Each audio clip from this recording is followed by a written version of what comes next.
Olá, sejam todos bem-vindos a mais um bate-papo com aprovado. Hoje eu converso com a Laís Lui, aprovada no concurso da Polícia Científica do Paraná, em primeiro lugar para o cargo de perito criminal, área 2, que é a área médica. Então, Laís, seja muito bem-vinda aqui ao nosso canal e parabéns. Obrigada. Laís, já se apresenta então aqui para o pessoal que está assistindo, fala um pouquinho de onde você é, sua idade, sua formação também. Então, meu nome é Laís, eu tenho 36 anos, sou médica, a minha formação é de residência, eu sou radiologista, né, e prestei recentemente esse concurso para a Polícia Científica do Paraná nessa área de perita criminal, né, para ser antigo cargo de médico legista, no caso, né. Muito legal. E o que que te atraiu então na carreira pública, principalmente nesse cargo? Esse concurso especificamente do Paraná, né, para perito criminal é um dos maiores salários do Brasil, né, um salário equiparado aí ao da Polícia Federal. Eu sou do Paraná, né, tenho interesse em continuar morando aqui, então eu achei muito atrativo e eu também me identifico, né, com essa área da segurança pública. Meu irmão também é policial e ele que me incentivou, foi meu maior incentivador. E também o fato, lógico, né, de ser servidor público, né, que eu acho que é uma estabilidade hoje que todas as carreiras procuram. Muito legal. E você começou a estudar para esse concurso quando? Quando eles noticiaram, né, que teria a abertura do edital, que foi final de janeiro, se eu não me engano, o meu irmão me mandou nesse edital, e eu falei, legal, acho que é uma coisa que eu gostaria de fazer. E na época eu procurei quais seriam os cursinhos, né, peguei algumas dicas com meu irmão também, e um dos cursinhos que eu vi foi uma estratégia. E não tinha ainda, né, o curso da PCP, né, especificamente, e o primeiro cursinho que eu comprei foi um curso do Estratégia, que foi para eu acho que foi para o concurso de perito criminal federal, que o Estratégia tinha disponível na plataforma, que foi um concurso mais antigo, que foi o que eu achei mais parecido. Então, nesse mesmo dia eu comprei, eu estava até na praia de férias com minha família, eu comprei e comecei a estudar as aulas de medicina legal desse outro concurso, né? Até que depois abriu o edital, que foi em fevereiro, daí quando o edital abriu as inscrições mesmo, aí o Estratégia então lançou um para conhecimentos gerais, né? Não tinha específico para a área 2 e eu acabei adquirindo esse do pacote dos conhecimentos gerais, né? Ah, então você foi a esperta, teve aí uma estratégia para estudar o conteúdo antes, né? Isso, exatamente. Muito legal. E me fala então como que era a sua rotina de estudos? Quantas horas por dia que você conseguia estudar? No começo, quando eu tomei essa decisão, né, de fazer, eu fiz um cronograma e eu estudava em média 4 horas por dia, né, porque eu trabalho, tenho 2 filhos, então para conseguir chegar nessa matemática de conseguir estudar. E aí, quando não conseguia fazer o meu cronograma na semana, eu estudava os fins de semana para compensar. Então, por exemplo, domingo à tarde, sábado à tarde, eram dias que eu passava a tarde toda estudando, né? E aí, continuei nesse ritmo até faltando um mês para a data da prova, que no caso foi abril. Aí eu intensifiquei um pouco os estudos e nos últimos 15 dias eu dei um sprint ali, aí eu estudava 16 horas por dia nos últimos 15 dias, de Caramba, 14 a 16 horas. foco total, então. E o que que você preferia? PDFs, videoaulas? Eu imprimi os PDFs do Estratégia, mas eu acho que a videoaula, eu acho que eles são complementares, assim, né? Mas eu preferia as videoaulas porque às vezes você consegue colocar numa velocidade maior ali e fica mais didático, talvez, o aprendizado. E como radiologista, minha memória é muito visual. Então, para mim, era bom assistir a aula, lembrar do que o professor falou ali na hora, eu gostava muito. Mas também imprimi os PDFs e estudei também pelos PDFs, eu usava eles mais para uma revisão da matéria mesmo. Agora, uma coisa que eu posso destacar que para mim foi muito importante foram os simulados. E inclusive a minha nota da prova eu achei que ficou bem parecida com a nota do simulado, assim. Ai, que bacana. E você fazia essas revisões por PDF, mas acabava lendo o PDF todo? Como que era a sua revisão? Era pouco tempo, né? Porque como eu comecei a estudar em janeiro e a prova era em abril, então eu não tive muito tempo, assim, para fazer o estudo de todos, né? Mas eu pegava normalmente as matérias, por exemplo, a de medicina legal, né? Que tinha um maior peso, eu consegui ler tudo e revisar ainda mais uma vez antes da prova. Agora, as demais matérias, eu ia mais ou menos por tópicos, né? E o que ficou faltando estudar, eu fui muito pelo simulado, no que os professores acreditavam que ia cair, e aí eu fazia um estudo dirigido. Você disse então que o seu desempenho da prova foi bem parecido com o dos simulados. Você foi confiante com a sensação que daria para passar e de repente ficar em primeiro lugar por conta do desempenho que você tinha antes? Não sei se confiante é a palavra, né? Porque a gente estuda, estuda, estuda, mas eu principalmente sou muito competitiva e eu sou muito crítica comigo mesma. Então eu sempre acho que dá para fazer mais, que dá para ter ido melhor, né? Então eu achei bem interessante porque tinha muitas áreas abordadas no concurso que não tinham questões feitas antes, né? Por exemplo, legislação do Paraná. E eu achei que nos simulados os professores foram muito assertivos no que eles julgavam que ia cair, né? Então isso me ajudou, sim, ao fato de ir com um direcionamento, né? Assim, na hora da prova. Mas a prova do Paraná foi uma prova muito difícil. Então, quando eu fiz os simulados, né, e os simulados também não eram fáceis, os simulados também eram difíceis, então eu sabia que tinha feito por volta de 70%, né, da prova, e é lógico que a gente quer fazer mais, né? Então, ao mesmo tempo que você está confiante do fato que você pensa, talvez ninguém estudou da maneira que eu estudei, ou poucas pessoas teriam estudado, né, essa quantidade, ao mesmo tempo eu sempre pensava, poderia fazer mais, poderia fazer melhor, mas também tinha a questão do tempo, né? Então, assim, 4 meses para estudar para um concurso público realmente é pouco tempo. Eu gostaria de ter tido mais tempo, talvez, para conseguir dar conta de toda a matéria, porque o Estratégia, por exemplo, é um curso bem completo, né? Então, as matérias, por exemplo, de português, informática, abordam todos os assuntos, né? Eu não tive tempo hábil, então eu tive que acabar elegendo alguns assuntos e algumas matérias para estudar mais, né? Mas eu acho que só o fato de ter me preparado com esses 4 meses de antecedência, com certeza já me deu uma base para eu chegar um pouco mais tranquila na prova. E como que você se preparou para a etapa discursiva? A etapa discursiva a gente não sabia, porque não estava claro no edital, né, se isso seria a matéria específica, né, se seriam questões de medicina legal, como é a maioria das bancas, ou seria uma questão geral, né. Então, eu procurei fazer as duas coisas. Eu treinei como se fosse pergunta mesmo, como se fosse alguma coisa relacionada à medicina legal, né, em escrever, e treinei também como se fosse uma redação comum, né? E no final das contas, no dia era uma redação comum, e graças a Deus, para mim, assim, foi super bem, valia 20, eu fiz 18,1, e isso garantiu meu primeiro lugar. Olha só que bacana. E para a etapa de teste físico, teve tempo aí de se preparar também? Teve, porque o que que aconteceu? Como eu disse, meu irmão, ele é policial, né? E a primeira prova que ele fez, que foi da PC Santa Catarina, se eu não me engano, ele passou na prova e ele reprovou no TAF, porque não se preparou com antecedência.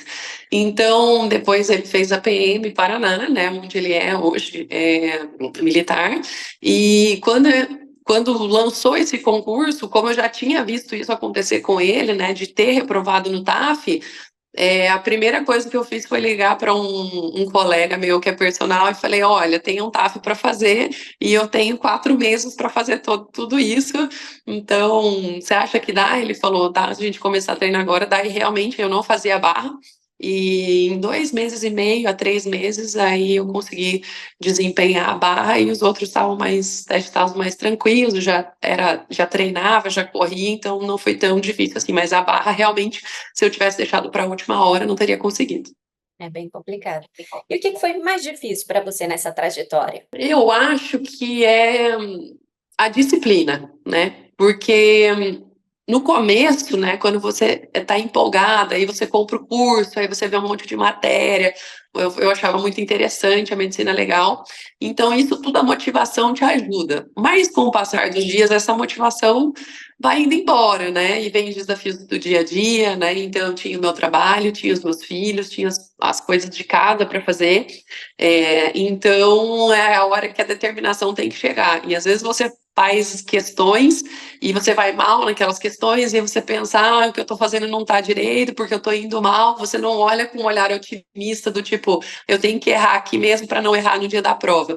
E tem dias que isso te deixa muito para baixo, né? Então, eu acho que é essa disciplina de saber, não, eu tenho que seguir, eu tenho que estudar a quantidade de horas que eu preciso, eu tenho que vencer tantas matérias nessa semana. Eu acho que isso é o mais importante e o mais difícil também, o mais desafiador, né?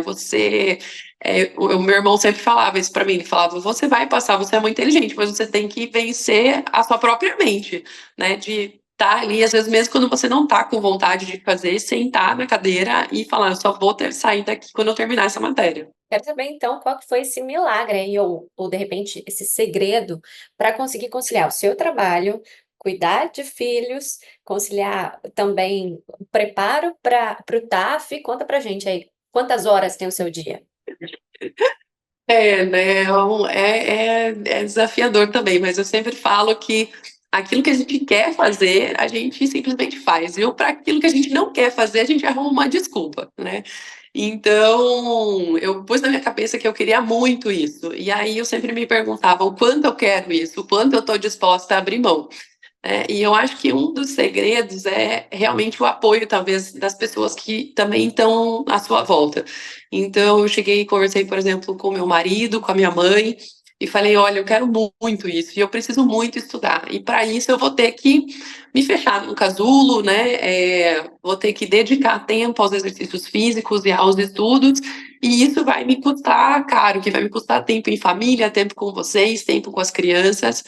Mas é uma coisa que eu preciso fazer, é uma estabilidade, então eu pensava que também eu estava fazendo não só por mim, mas estava fazendo por eles também, né? Que era uma boa oportunidade, e que não ia ter outra vez, né? Porque um concurso desse tem, o último concurso tem 7 anos, então era um trem que estava passando e eu precisava pegar. Então, eu tive essa conversa com eles antes, e tanto o meu marido quanto minha mãe, que são, né, os meus dois apoios maiores, falaram: não, pode ir, a gente vai cuidar das crianças, a gente vai se virar, eu diminui um pouco meu ritmo de trabalho, né? O meu marido teve essa parceria na questão financeira, então, eu acho que isso é o apoio. Então, muitas vezes eu tinha que estudar no domingo, e aí eu almoçava rapidinho com a minha família e falava: vou estudar, e ninguém nunca torcer o nariz. Todo mundo falava, é isso aí, vai lá, é boa, você vai conseguir. O meu filho maior, ele tem 9 anos, e ele falou para mim, ele falou, mamãe, eu admiro muito quanto você é determinada. E eu achei tão bonitinho, e foi uma coisa que me tocou muito, assim, na época, e eu pensava, eu tenho que ficar bem classificada, eu tenho que conseguir, porque o meu filho se espelha em mim, ele tá vendo isso que eu tô fazendo, né? Então, para mim, isso era uma meta clara, e eu acho que com esse apoio que eu tive, realmente eu dei conta de fazer tudo. Ai, Mas falando é mais fácil do que vivendo. com toda certeza, não tenho dúvidas disso.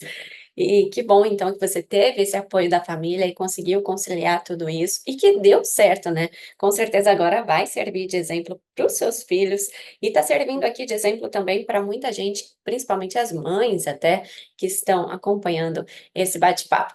E eu queria então que você deixasse aqui uma mensagem final de motivação, claro que já deu várias dicas também, e vai motivar muita gente com isso, mas o que que você pode deixar para encerrar aqui com chave de ouro? Eu acho que as oportunidades na vida passam, né? Quando a gente vê um concurso, a gente não sabe muito o que esperar. Eu já passei, mas eu não sei muito o que esperar da prática, né? Ainda a gente está tendo as etapas até a nomeação. Mas eu sempre tenho uma máxima de que é melhor você fazer do que deixar a oportunidade passar por medo de não conseguir ou por medo de que talvez não seja aquilo que você imaginava que era, né? Então, eu acho que o principal é isso, né? É fazer primeiro, deixar para decidir depois se é o que quer, se é o que não quer, não ter medo do fracasso, porque eu acho que muitas pessoas começam e por medo de fracassar param, né? Então, só consegue quem tenta. E a questão de rotina, de horários e tudo mais, dá para encaixar, dá para fazer. Às vezes você não vai poder estudar 4 horas por dia, mas você pode estudar 2 horas por dia. E aí eu sempre dizia assim, é muito melhor feito do que perfeito. Então comece, né? Comece com a motivação que você tem e deixa para quando chegar a hora de ter a disciplina, isso vai vir naturalmente, né? Então, eu acho que é isso. Eu acho que nos filhos não são desculpa, às vezes o trabalho não é desculpa. Eu acho que você tem que fazer dentro daquilo que é a sua realidade. Eu não imaginava ficar em primeiro lugar. Eu achava que, né, pela minha vida, pela minha rotina, como era a dinâmica da minha família, por eu ter 2 filhos, eu jamais ia ficar em primeiro lugar. Então, eu coloquei na minha cabeça que eu queria ficar entre os 5 primeiros e, olha aí, deu certo e foi o primeiro lugar. E como que foi esse momento quando você viu o seu nome na lista de aprovados? Foi uma coisa muito engraçada, porque a prova estava muito difícil, né? Isso não sou só eu que estou falando, mas realmente foi unânime, eu acho, entre os candidatos. Foi uma prova muito de legislação, para a gente que é médico, é uma coisa que é um outro mundo, né? Então, quando eu saí da prova, eu saí chorando da prova, achando que eu tinha ido mal na prova. Eu achei que estava muito difícil. E quando saiu o gabarito, eu não queria corrigir, porque eu achava que não teria chance de passar na minha cabeça. Então eu falei, não vou corrigir o gabarito, não quero ver. E aí meu irmão falou, se você não for corrigir, eu vou corrigir para você. E aí saiu, eu tinha feito uma pontuação que eu considerava uma pontuação mediana, né? Mas acredito que foi pelo nível de dificuldade da prova mesmo, né? E aí minha mãe falou, Laís, mas se todo mundo também teve o mesmo nível de dificuldade, as notas não vão ficar, né, muito discrepantes. Eu falava, não, eu que não estudei o suficiente. E aí, quando saiu o resultado do objetivo, eu fiquei em segundo lugar, porque eu fiquei 0,25 do primeiro lugar, e aí fiquei aguardando o resultado da discursiva. E aí, no dia que saiu, eu não acompanhei, e um colega meu me mandou mensagem dizendo: Você é primeiro lugar. Eu falei: Não, eu sou segundo. Ele falou: Não, saiu o resultado da discursiva e você é primeiro lugar. E foi, além de ser impressionante, foi que a minha diferença para o segundo colocado ficou em 5 pontos. Então, naquele momento, eu sabia que não tinha mais como, não tinha prova de título, não tinha mais nada que me tirasse esse primeiro lugar. Então foi uma emoção assim dupla nesse caso, né? Porque não dependia mais de nenhuma etapa e foi naquele momento que eu percebi que realmente eu tinha alcançado o meu objetivo, né? Então para mim foi como se fosse uma comemoração da posse. Falei que ia encerrar a entrevista, mas eu quero saber então quando você contou para a família. Foi muito legal. O meu marido não estava em casa e o meu filho estava naquela que eu falei para ele que não sabia se ia dar certo e tal. E aí o dia que eu cheguei para ele e falei, filha, a mamãe é primeiro lugar. Aí a gente se abraçou, enchemos os olhos de lágrima e ele falava, eu sabia que você ia conseguir. Então, para mim, assim, foi, nossa, até agora falando, meus olhos ficam marejados, assim, porque eu ter essa admiração do meu filho, assim, eu acho que para mim foi o maior presente. Ai, que gracinha. Então, parabéns aí, sucesso para você nessas Ah, próximas etapas, nessa nova carreira também. Te desejo tudo de bom e muito obrigada por ter usado o material da estratégia e a gente ter feito parte da sua vida nessa trajetória. obrigada, eu que agradeço a vocês. Bom, e para você que está aí assistindo, eu espero que você também tenha gostado desse bate-papo. Não esqueça o seu like nesse vídeo e o seu comentário também, parabenizando a Laís. Se você quiser ficar por dentro de tudo que acontece no mundo dos concursos públicos, já sabe, acesse estrategiaconcursos.com.br. Até a próxima. Tchau, tchau.